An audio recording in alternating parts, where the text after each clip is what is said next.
Game changer teaser చూసారా? చూశాను. ఎలా అనిపించింది? చాలా బాగా అనిపించింది నాకైతే. ఎక్స్పెషల్లీ రామ్ చరణ్ గారి లుక్స్ అప్పట్లో చిరతలో కొంచెం అప్పట్లో కొద్దిగా నెగిటివ్గా ట్రోల్ చేశారు, కానీ ఫస్ట్ సినిమాలో ఇప్పుడు చూస్తే అది చాలా బాగా అనిపిస్తుంది నాకు.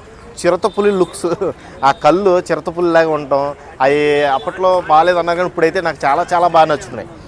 ఇప్పుడు రామ్ చరణ్ గారు ఇక గేమ్ చేంజర్ చూసుకుంటే మన శంకర్ గారికి ఇప్పుడు దాకా భారతీయుడు ఫ్లాప్ చేశాడు, ఈ సినిమా కూడా ఫ్లాప్ అవుద్ది, ఇలాంటి ఎక్కువగా వినబడుతున్నాయి. ఇవన్నీ కూడా బ్రేకప్ చేస్తాడు, అంటే బ్రేక్ డౌన్ చేస్తాడు.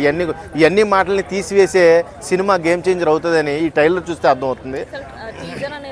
టీజర్ ఎందుకు అర్థం కాలేదు? 3 క్యారెక్టర్స్ నీట్గా కనబడుతుంటాయి అక్కడ.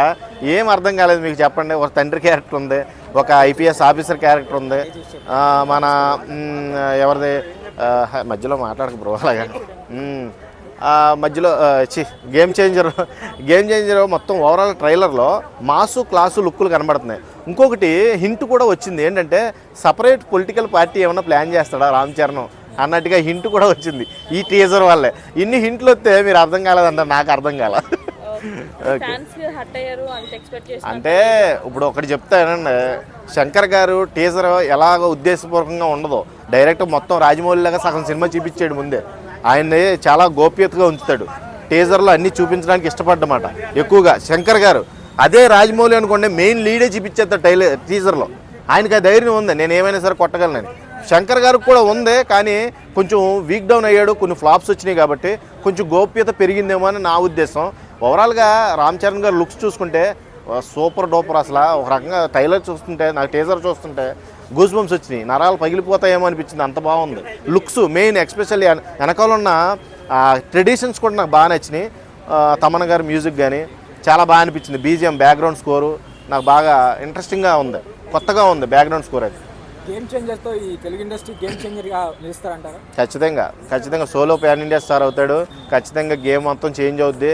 శంకర్ గారి గేమ్ ప్లే కూడా మారుతుంది. ఈ దెబ్బతో హీరోలందరూ కూడా క్యూ కడతారు శంకర్ గారి సినిమా అప్డేట్స్ కోసం. ఓకే, సో అంటే పుష్ప 2 మూవీ కూడా రాబోతుంది కదా, గేమ్ చేంజర్ ఎఫెక్ట్ ఏమైనా పడేటట్టు ఉందా దాని మీద? ఇప్పుడు బావదేమో డిసెంబర్ 5న వస్తుంది, బామ్మరిదేమో జనవరి 10న వస్తుంది, సంక్రాంతి 25కి మొదలవుతుంది, క్రిస్మస్ 25కి మొదలెడితే సంక్రాంతి వరకు కూడా ఇది హైప్ క్రియేట్ అవుద్ది. 2 సినిమాలు కూడా మనకు ఫుల్ మీల్స్ పెడతాయని నేను ఆశిస్తున్నాను. ఎందుకంటే సపరేట్ జోన్స్ ఎవరికి టచ్ అవ్వమాట. ఇప్పుడు వీళ్ళది పుష్ప చూస్తే సపరేట్గా అది వైలెన్స్ మాస్ క్యారెక్టరు, ఇటు చూస్తేనేమో class character and mass mixed character ఇది. కాబట్టి వేరియేషన్ ఉంది కాబట్టి 2 సబ్జెక్టులకి 2 కూడా సక్సెస్ అవుతాయని నేను మనస్ఫూర్తిగా కోరుకుంటున్నాను.